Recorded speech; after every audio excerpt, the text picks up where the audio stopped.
Hi guys, welcome to another episode with Rusi Baby. As a married man, as a married woman, are you having a feeling that there is something off about your marriage? Things are actually okay in your home, but you just feel as if something is off about your marriage. You're connected to your partner, but yes, you still feel as if you're distant from your partner. You're committed to your marriage, but yes, it seems as if your marriage is not really alive. What is missing? So in today's episode, I'm going to be enlightening you guys on things that might be missing in your marriage. When you begin to have that feeling that something is just off, what are the possible things that might be missing in your marriage? But of course, before I begin, please don't forget to subscribe to my channel. Also like and comment on my videos as well. Thank you so much for that. So what are the reasons why you feel as if something is off about your marriage? Your home might actually be peaceful, but you just feel like something is off about your marriage. What could be missing? What are the things that might actually be missing in your marriage? Firstly is emotional safety. Emotional safety is very important in marriage.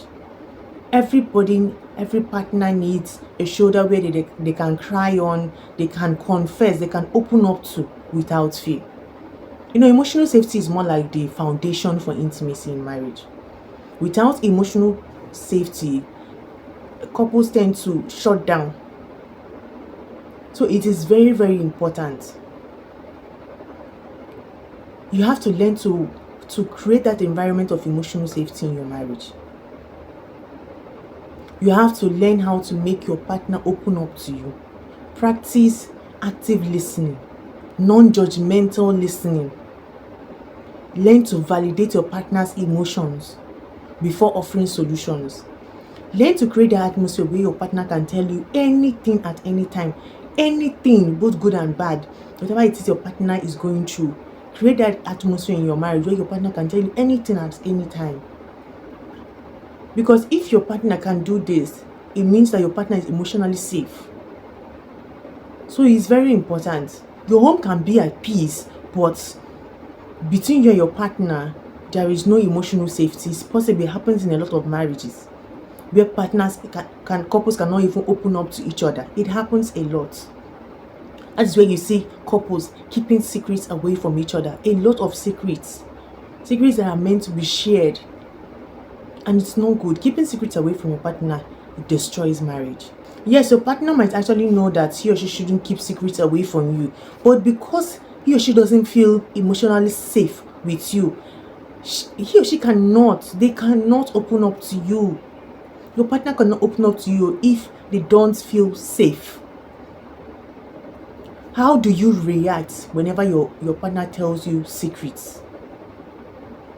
It will also determine the level of emotional safety that your marriage is going to have. Because if you're the type that always blow things out of proportion whenever your partner shares things with you, my dear, you're killing and destroying the emotional safety of your marriage. Because time will come when your partner will not even tell you anything anymore. So do not create that kind of atmosphere in your marriage. Create the atmosphere for emotional safety where the both of you can share anything with each other. That is how it is supposed to be. Your marriage could actually be missing consistent appreciation. Over time, couples tend to take each other for granted because of over-familiarity. They have spent so many years together to the extent that they are now too used to each other. It happens. To the extent, worst comes to worst, you see that they now find it very difficult to appreciate each other. A simple thank you. I appreciate you, my love.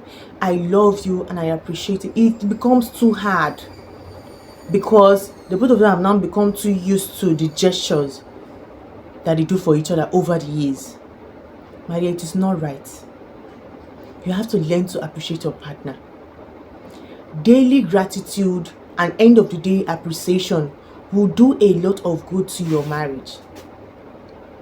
You don't get too used to the gesture that your partner does for you to the extent that you no longer say thank you. Like you're now too used to it that you just look at the gift, you look at your partner and you're just there, you're just silent. You can't even say thank you anymore. You're now too used to just gestures. No, that could actually be what your marriage is missing. Yes, consistent appreciation. Don't get tired of appreciating your partner. You're supposed to appreciate your partner every day of your marriage. Every day you're meant to appreciate your partner. You know, a simple thank you. I appreciate you, my love. God bless you for all the things that you do for us in this family. It will not take you anything. Learn to appreciate your partner. I mean, this is the love of your life, someone you love. So you should not get too used to those gestures that you cannot even say thank you anymore. Don't treat your partner that way, because your partner might actually notice it, but you shouldn't know how to actually say it.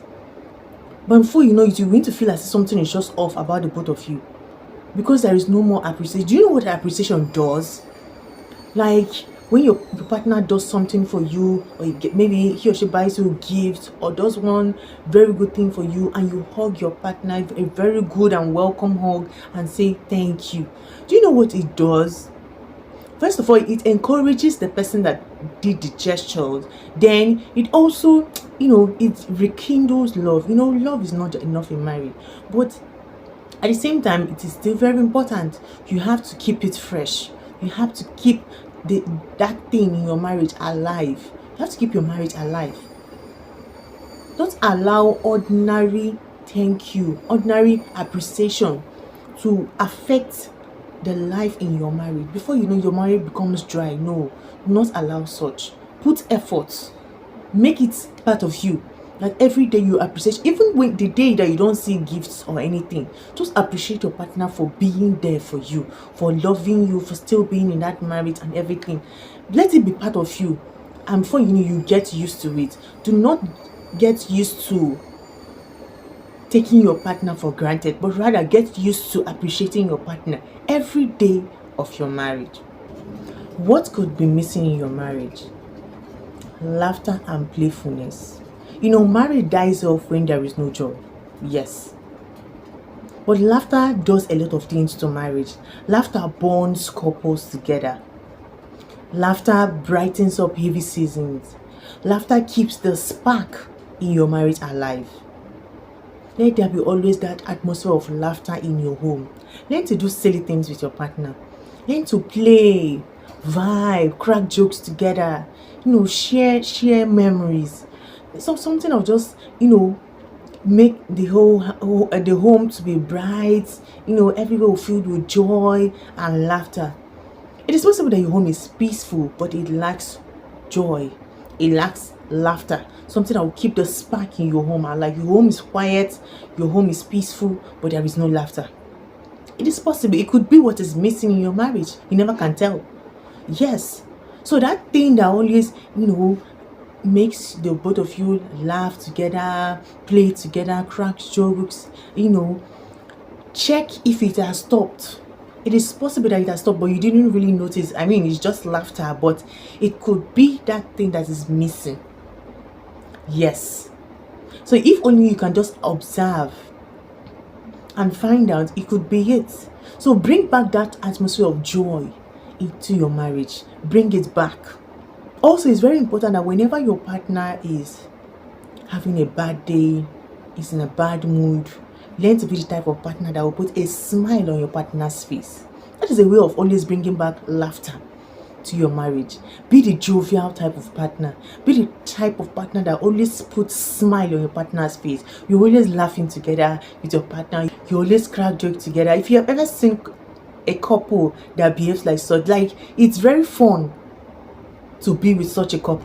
Like being around couples that play together a lot, they're always cracking jokes, they are very funny, jovial and all those things. It is very, very, really amazing to spend time with such a couple. But you can bring that atmosphere to your own home. You don't need to go and, start looking for a friend that is jovial.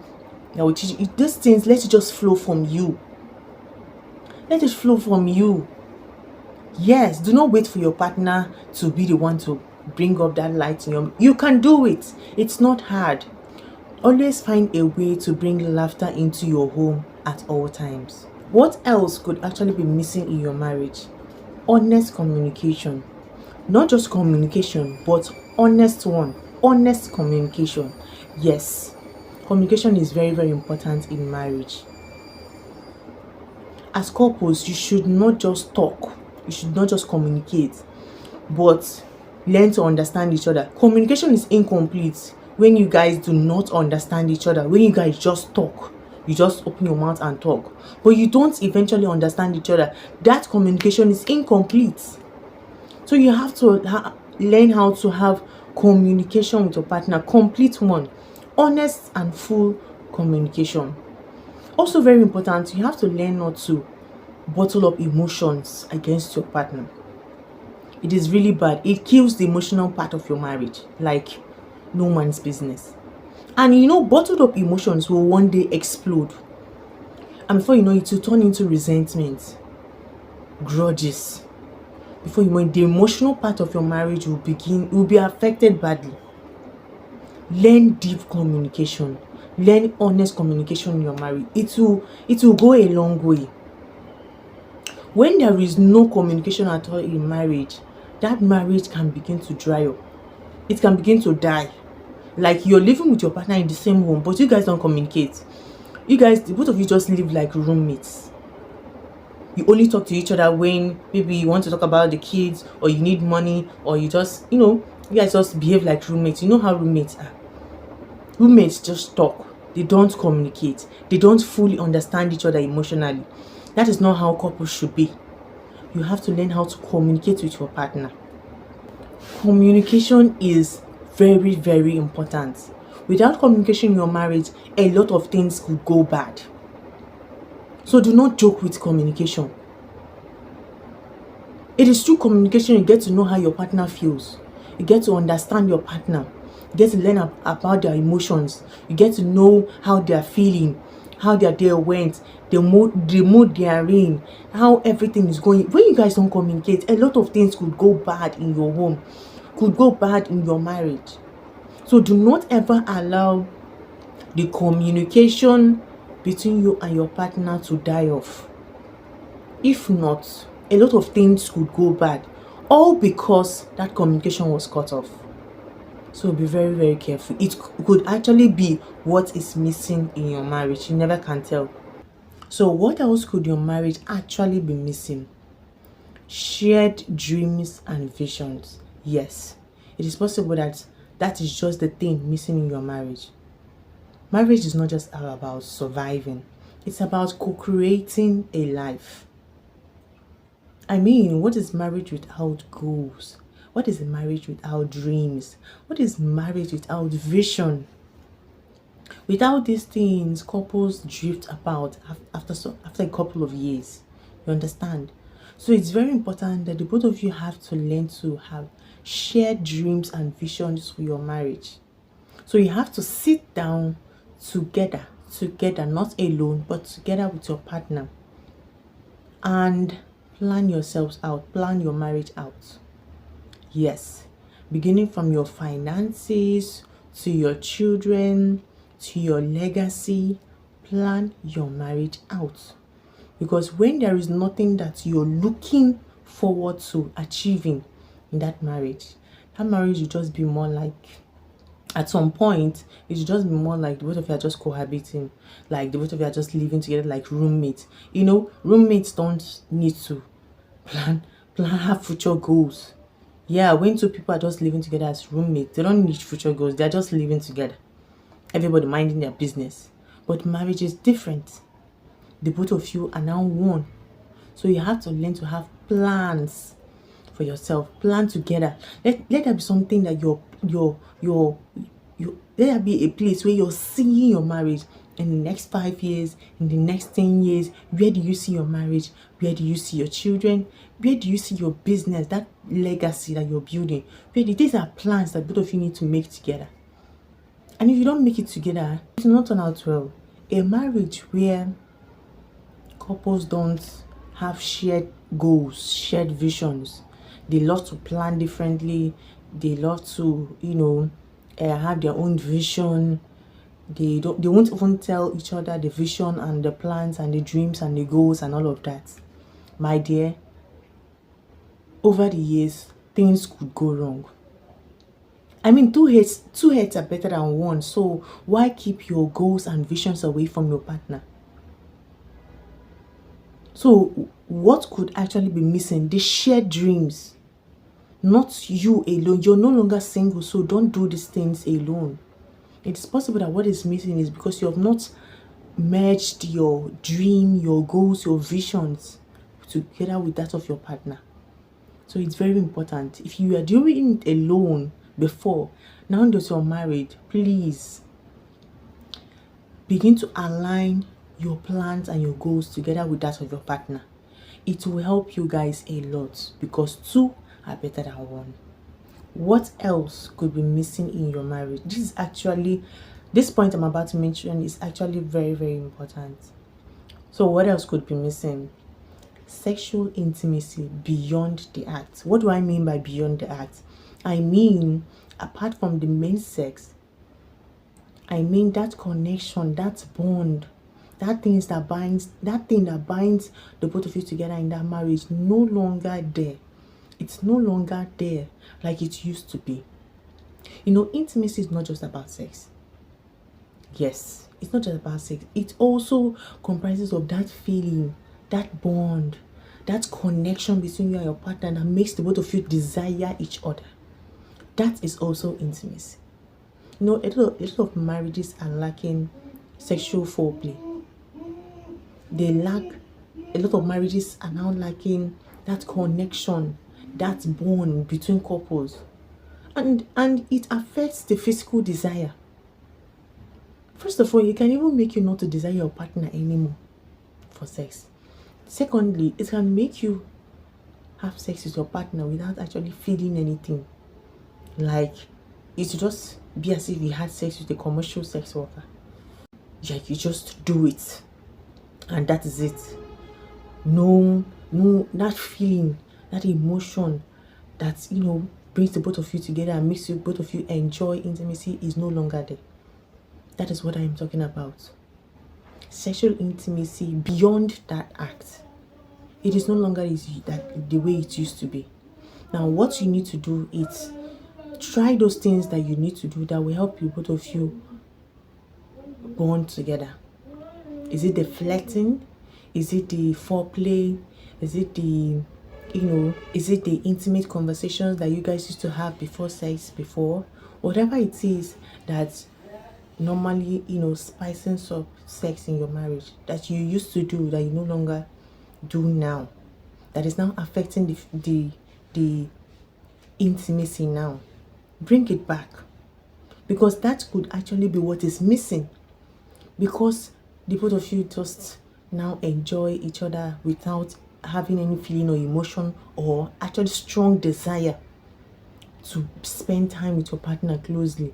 It is now just mere sex. No, it should not be like that.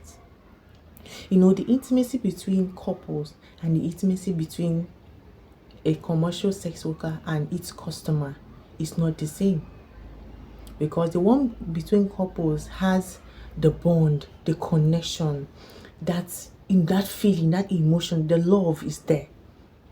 But that of the commercial sex worker and its customer is just to quench that desire at that particular point.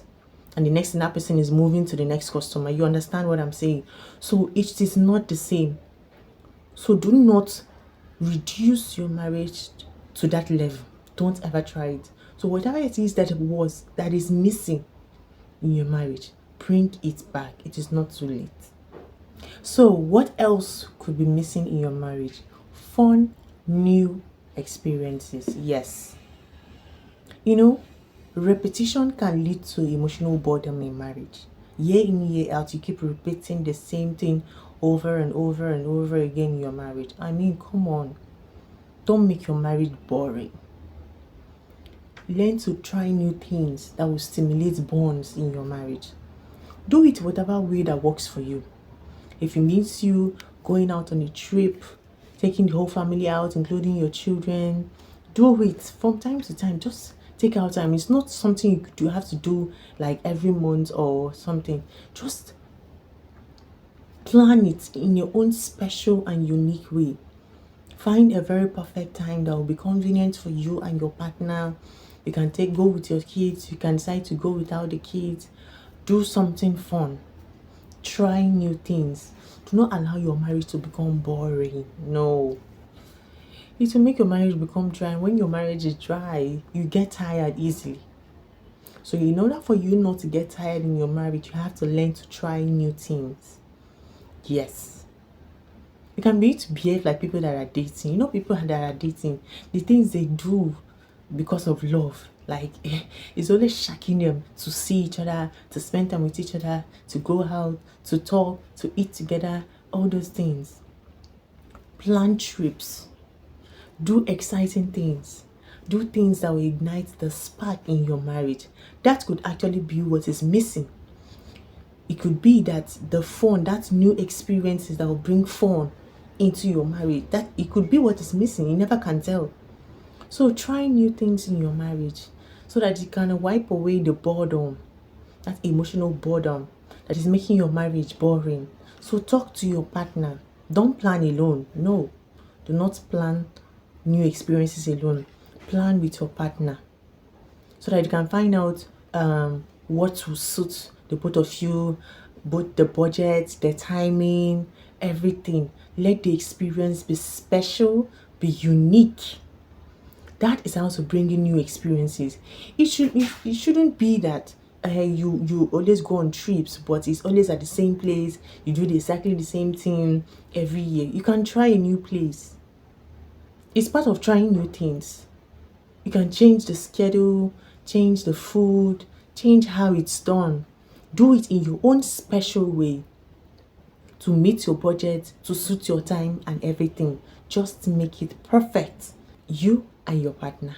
So, what else could be missing in your marriage? Support in personal growth. Yes, it's possible that the both of you no longer support each other like it used to be. It could be, yes. So it's very important you have to learn to support each other. When one partner is evolving, growing, and the other person is stagnant, you know it can cause distance. You know. So it's very important that the both of you learn to grow together. Growth does not have to be at the same level, at the same rate. No. The main thing is that the both of you are growing, and that growth is mutual. Yeah, the both of you growing at the same time, not one person growing and the other person is just stagnant. No. So learn to grow together, support each other's personal growth, celebrate each other's wins. Because it could actually be what is missing. It could be that you're just used to your partner supporting you, you're pushing you to grow, become better and all of that. And before you know it, you just feel as if your partner no longer cares about your growth. It could be what is missing in your marriage. Your home might be peaceful and everything, but that support that your partner used to give to you, maybe probably at the beginning of your marriage, is no longer there. It could be what is missing. It could be what is off about your marriage. So always learn to support each other. Not just your partner supporting you, but you also learn to support your partner. Always encourage each other to grow, become better in every area. In every area of your marriage, there should be growth. Physically, financially, academically, business-wise, career-wise, let there be growth. Always encourage each other, support each other in personal growth. Learn to invest in your partner. Learn to always make sure, care for your partner, support your partner, make sure that your partner is growing. Let that growth always be mutual. For example, as a married man, as the man of the house, you're growing in your business, in your career, in your legacy and all of that. And maybe you have a wife at home, a stay-at-home wife, a housewife. Maybe probably she's pregnant, even if she's not. Encourage your wife to grow. There are a lot of things that she can do from home to help her grow. It is very, very important to not just ignore your wife because she's now a housewife. maybe you want her to be a housewife to be able to take care of the home and everything, but it doesn't mean that she should stop growing. Yes, that a woman is pregnant or she's now a housewife does not mean that everything about her should now be just the home. No, this is the 21st century. A lot of things have changed. So there are other things she can do from home comfortably, conveniently, and still grow. That is where you come in as the man. You have to help her, support her, guide her, teach her to make sure that that growth in your marriage is mutual. So do not be the husband that will always put up like a lackadaisical attitude towards your wife's growth.